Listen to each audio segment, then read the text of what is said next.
Selamat datang di channel Zona Horor, tempat di mana kegelapan dan ketakutan bertemu. Di sini, kami akan membawa Anda menyusuri lorong-lorong paling gelap, membuka misteri yang telah lama terkubur, dan mempertemukan Anda dengan makhluk yang hanya berani datang di malam hari. Siapkan diri Anda untuk merasakan ketegangan, karena apa yang Anda lihat mungkin bukan hanya sekadar bayangan. Mari kita mulai perjalanan Anda ke dalam kegelapan. Berdarah. Pak Darman, seorang mandor kuli bangunan, menerima tawaran mengawasi proyek apartemen mewah di Jakarta yang sudah lama mangkrak. Awalnya, semua berjalan lancar, tetapi ketika proyek mulai menunjukkan keanehan, kecelakaan kerja, suara-suara aneh, dan bangunan yang terasa hidup, Pak Darman menyadari bahwa ia telah masuk ke dalam perangkap pesugihan yang mengerikan. Setiap bata yang dipasang, setiap beton yang dicor, ternyata memiliki harga yang harus dibayar. Dan harga itu bukan sekadar uang, melainkan nyawa manusia. Proyek terbengkalai.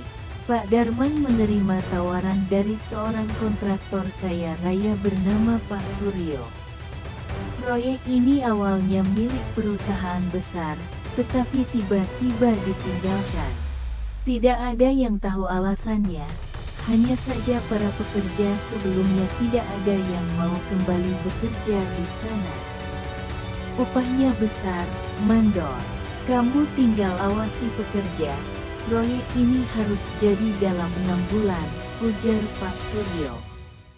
Pak Darman, yang sudah puluhan tahun bekerja sebagai mandor, menganggap tawaran ini sebagai berkah.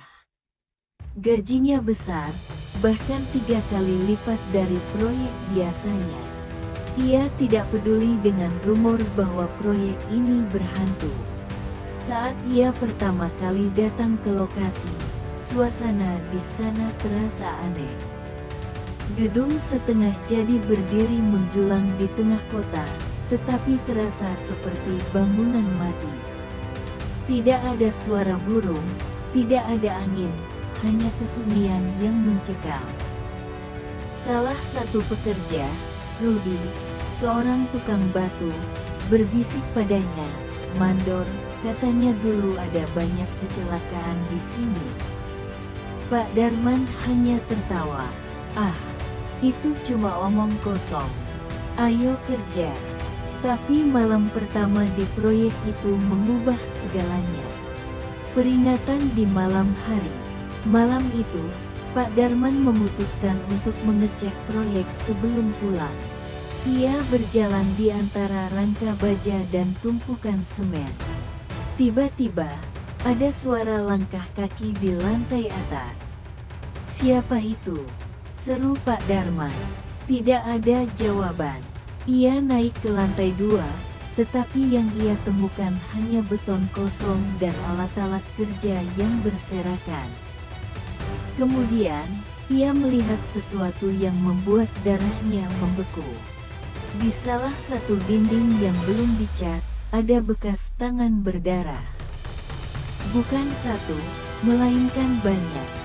Seolah-olah seseorang berusaha keluar dari dalam tembok itu. "Ah, mungkin cuma ulah iseng pekerja," gumamnya, mencoba meyakinkan diri sendiri. Ia tidak menyadari bahwa sesuatu sedang mengawasinya dari kegelapan. Tawaran dari orang misterius. Keesokan harinya, saat Pak Darman sedang mengawasi para pekerja, seorang pria tua berpakaian serba hitam mendatanginya. "Kau ingin proyek ini cepat selesai?" tanya pria itu dengan suara serak. Pak Darman menatapnya curiga. "Apa urusanmu?" Pria itu tersenyum tipis. "Aku bisa membantumu, dengan satu syarat." Pak Darman menelan ludah. Ia mulai merasa ada sesuatu yang tidak beres. "Apa syaratnya?" tanyanya dengan hati-hati.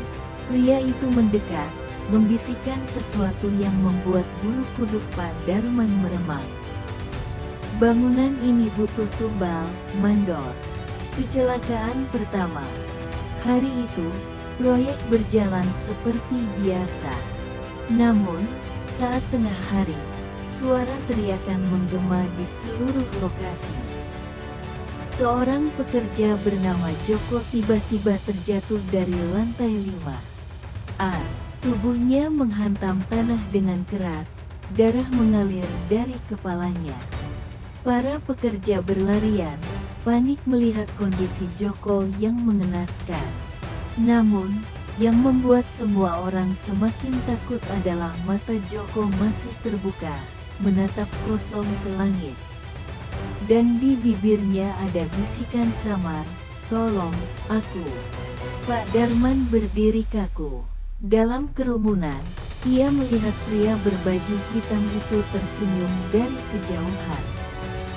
Tiba-tiba, semuanya masuk akal. Ini bukan kecelakaan. Ini adalah tumbal. Bangunan yang lapar. Setelah kematian Joko, proyek berjalan lebih cepat. Seakan-akan bangunan ini memiliki energi baru. Namun, para pekerja mulai mengalami kejadian aneh. Ada yang melihat bayangan hitam berjalan di lorong-lorong kosong.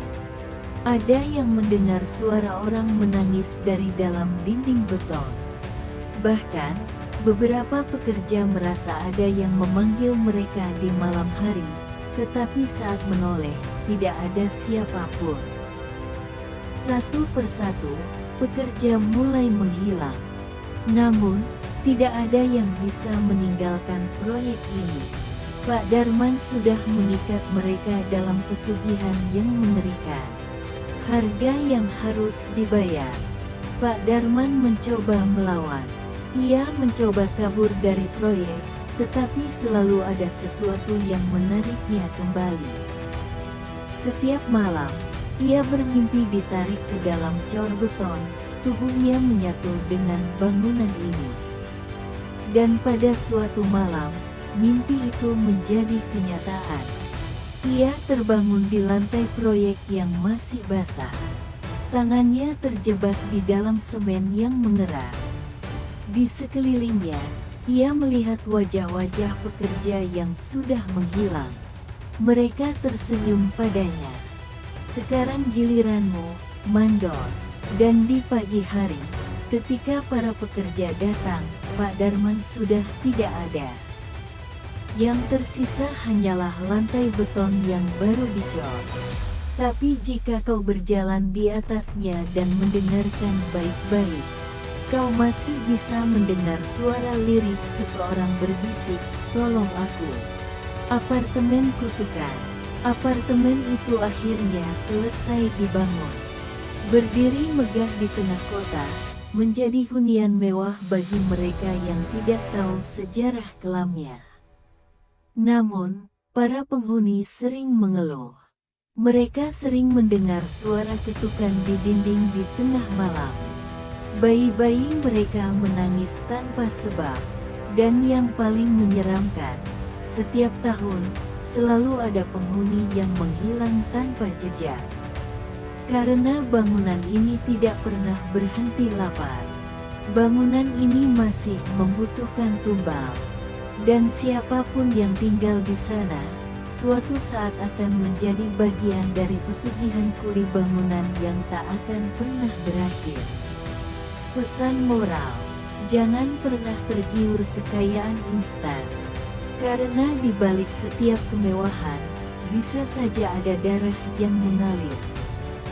Dan jika kau bekerja di proyek yang terasa aneh, jangan pernah lembur sendirian.